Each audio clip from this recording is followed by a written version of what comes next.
Olá, muito boa tarde. Fixar atenções na Bíblia e analisar 3 textos, o contexto histórico e cultural que está na sua origem e as mensagens que sugerem a quem os escuta nos dias de hoje, como vai acontecer nas missas deste domingo. É esse o objetivo do diálogo com a biblista irmã Luísa Almendra e o jornalista cônego António Rego, hoje convidados do programa Eclésia. Muito boa tarde. Obrigado por estarem uma vez mais neste programa. Vamos analisar 3 textos que se escutam nas Eucaristias deste domingo. Cônego Rego, existe uma sintonia temática entre eles? Existe. Apesar da segunda leitura ser um pouco diferente, mas entre a primeira e a terceira, claramente. O que é que eu sinto mais forte? Que somos nada, somos muito pequeninos. O Evangelho fala no grão de mostarda, não é? Temos momentos da nossa vida em que, de facto, o melhor é nós reconhecermos a nossa insignificância, treinarmos a nossa humildade e reconhecermos a transcendência de Deus. Raramente a gente explicita isto em palavras, mas isto é uma realidade. Diante da doença, diante da morte, diante de tantas impossibilidades, diante de tantos desânimos, de tantas violências, quem somos nós? Somos um fragmento insignificante. E por isso a nossa importância é toda ridícula, o que eu extraio deste conjunto. E foi o que os apóstolos também foram pedir a Jesus Cristo, que ele suportasse a sua fé, porque eles a sentiam muito frágil. E por isso mesmo há uma série de temas que também se cruzam com isto, mas que têm a ver com a humildade, a pequenez, não termos medo da nossa dimensão. Não é uma humilhação ou reconhecimento inteligente da nossa realidade. Sua opinião, irmã Luísa Almendra?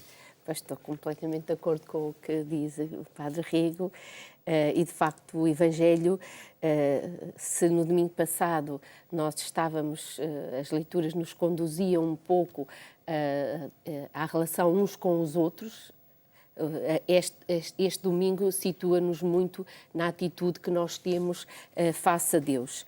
E, de facto, os discípulos, neste caso o texto fala dos apóstolos, aquele grupo mais íntimo de Jesus, pede a Jesus, aumenta a nossa fé.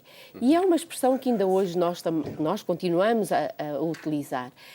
E este verbo aumentar, não é? Pode ser entendido de diversos modos, e que não se trata da quantidade. Os discípulos não querem ter quilos de fé, embora a expressão em si deixe entender que eles percebem que aquele seguimento de Jesus, a pessoa de Jesus, a proposta de Jesus não é fácil e, portanto, aqui pode-se entrever que eles percebem a dificuldade e então isto que dizia o Padre Rego, precisarem de ser, de que a fé seja suficientemente sólida para que eles se mantenham nessas dificuldades. Mas aqui não se trata, até porque a resposta de Jesus vai ser se tivesseis fé como um grão de mostarda. Portanto, não é necessário ter uma fé imensa, uma coisa de quantidade exuberante, mas até o grão de mostarda, que é a mais pequenina das sementes, ela basta se for verdadeira. O que está aqui em causa é a amizade com Jesus, é a relação com Jesus Cristo, é a relação com Deus.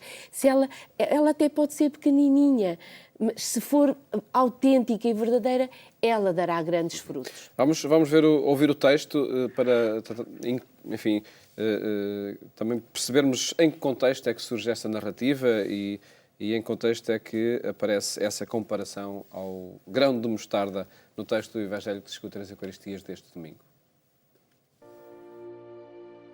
Naquele tempo, os apóstolos disseram ao Senhor: aumenta a nossa fé. O Senhor respondeu: se tivesseis fé como um grão de mostarda, dirias a esta amoreira: arranca-te daí e vai plantar-te no mar. E ela obedecer-vos-ia. Quem de vós, tendo um servo a lavrar ou a guardar gado, lhe dirá, quando ele voltar do campo: vem depressa sentar-te à mesa? Não lhe dirá antes: prepara-me o jantar e cinge-te para me servires, até que eu tenha comido e bebido. Depois comerás e beberás tu. Terá de agradecer ao servo por lhe ter feito o que mandou? Assim também vós, quando tiverdes feito tudo o que vos foi ordenado, dizei: somos inúteis servos. Fizemos o que devíamos fazer. Voltemos, irmã Luísa Almendra, a essa imagem do grão de mostarda. Nós não nos podemos esquecer que todos estes textos que emergem, não é, nas primeiras comunidades cristãs, são fruto da reflexão e da memória das primeiras comunidades cristãs, daquilo que foi guardado e conservado das palavras de Jesus, mas que mostram muito e ilustram muito aqui também uma catequese que Jesus foi fazendo, são testemunho de um diálogo que Jesus foi tendo com os seus discípulos, no sentido de os ajudar a viver com verdade e profundidade a relação com Deus e a relação com os outros. E de facto eles tinham a ideia, não é, de um bocadinho de que para ser, na verdade, um bom discípulo era preciso fazer ter muita fé, e nós vivemos um pouco nisto, ter muitas práticas cristãs, muitas missas, e Jesus tenta ajudar nesta catequese a que eles entrem no coração e na verdade da sua fé. E então vai também fazê-los passar não só da qualidade, como também a atitude que se tem. E muitas vezes, não é, a fé pode ser utilizada, não é, não para servir, mas para ser servido. E então aqui também este exemplo de alguém, não é, de um servo e do seu senhor, e qual é o servo que, quando o seu senhor chega, está à espera que o seu senhor também o chame para a mesa, e, enfim, o trate assim. Na verdade, nós temos um Deus que nos trata assim, mas isso não tira que nós não tenhamos uma atitude, não é por um direito que nós exigimos a Deus isso, mas esta frase final, somos, quando tiverdes feito tudo, dizei, somos servos, aqui a palavra inútil também criou muitas vezes um certo desconforto entre as pessoas, é uma tradução difícil do termo grego, aquela que eu gosto mais é desnecessário, não é?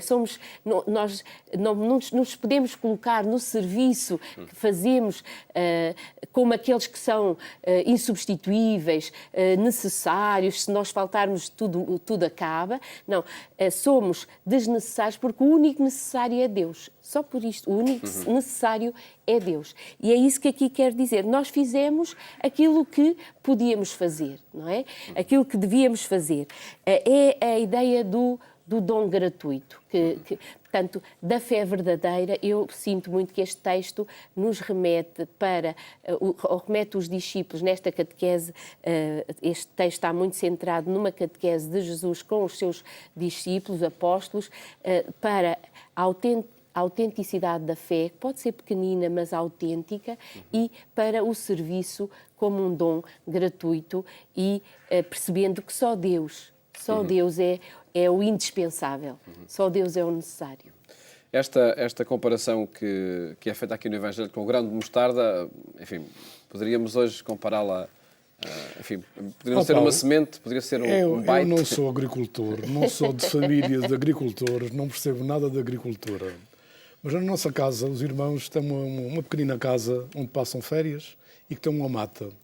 E então fomos pedir à Florestal um catálogo de árvores para nós plantarmos, para serem eficazes. E nesse catálogo vinha uma, não era mostarda, mas era sicômoro. Coisa que eu nunca tinha ouvido falar nos Açores, de sicômoros. Vamos plantar. E plantámos uma fila de sicômoros há 3 anos. Estão enormes.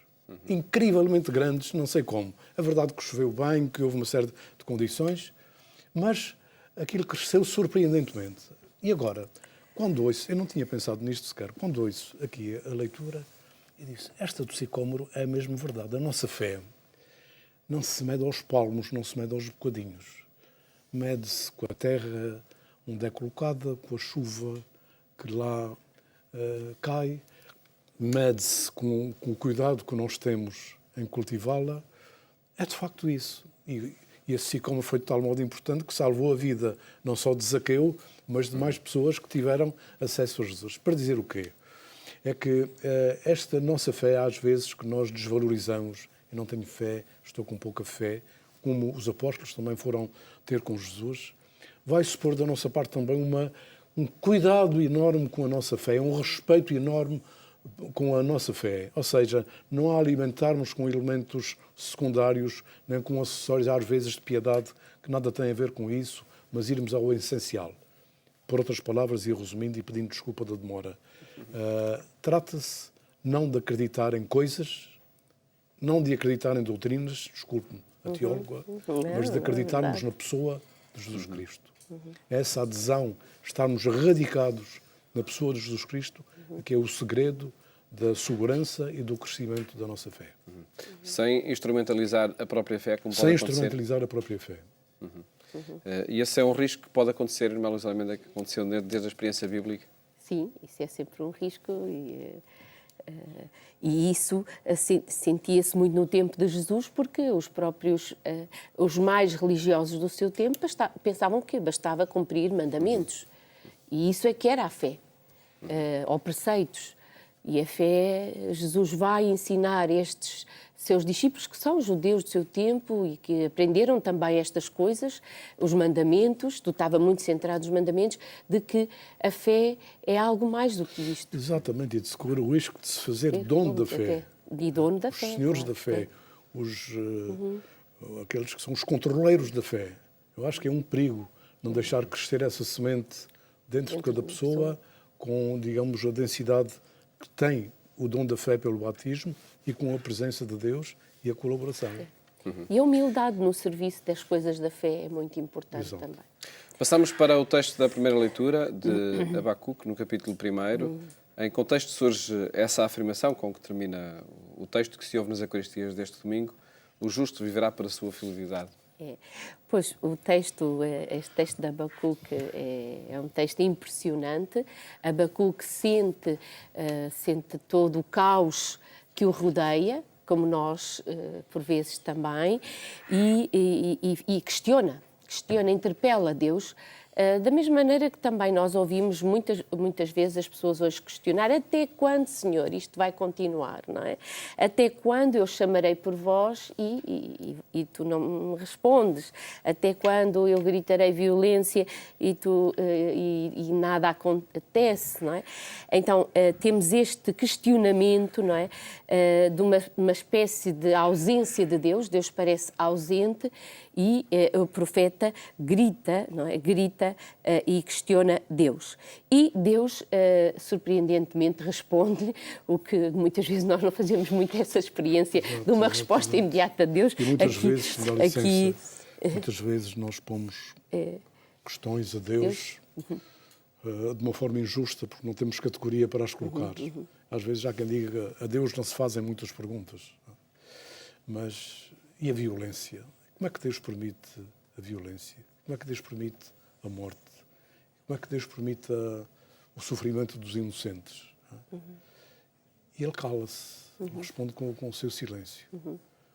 Eu, a meu ver, e sem ser, digamos, um pensamento muito profundo ou superficial, é assim: o pensamento de Deus é diferente do meu. O tempo de Deus é diferente do meu. A pressa que eu tinha de resolver neste momento este problema é diferente do tempo que Deus marcou para o trajeto global da salvação. E aqui talvez a fé é que nos vai dar a pista para nós não nos perdermos no meio de tantas questões. Porque eu conheço, eu vejo gente que diz que não tem fé, que diz assim de uma forma: eu não vou à missa porque...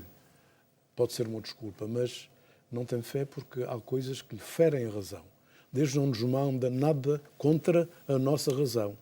Deus não manda que o irracional seja racional, mas questiona-nos em muitas coisas que a nossa evidência imediata não percepciona, não explica, e a nossa impaciência não sabe suportar, e a nossa noção do tempo não sabe medir. Julgo que isto é um apelo.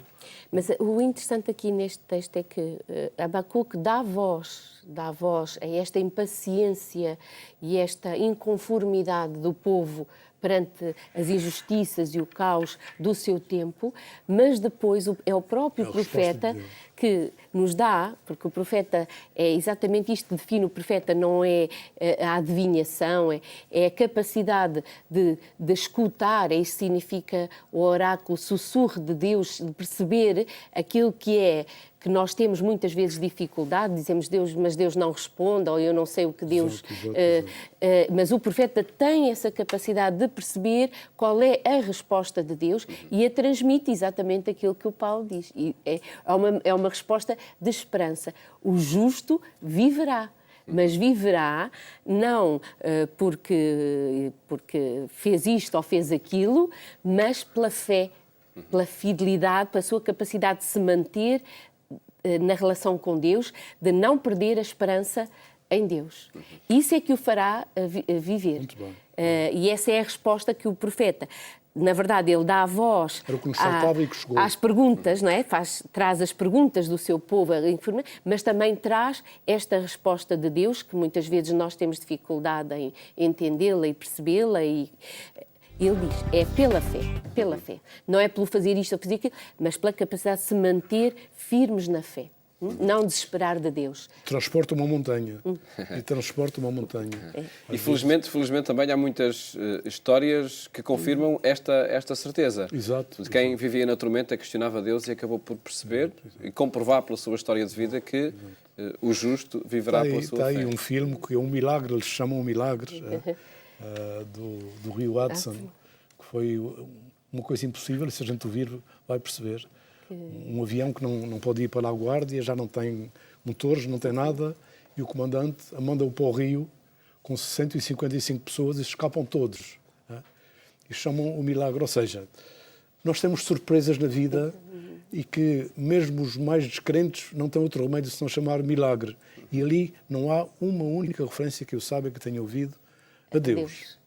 Não foi Deus, segundo eles, que salvou aquele avião, foi as mãos fortes e a inteligência do comandante. Bom, isto é para dizer que ele está de muitas formas presente e nos surpreende com muitas respostas inesperadas. Vamos ao texto da segunda leitura, carta de São Paulo a Timóteo. Há aí um encargo que São Paulo vai transmitindo a Timóteo para guardar a boa doutrina, para... enfim, diz que Deus não deu um espírito de timidez, mas de fortaleza. Que legado é este que é transmitido?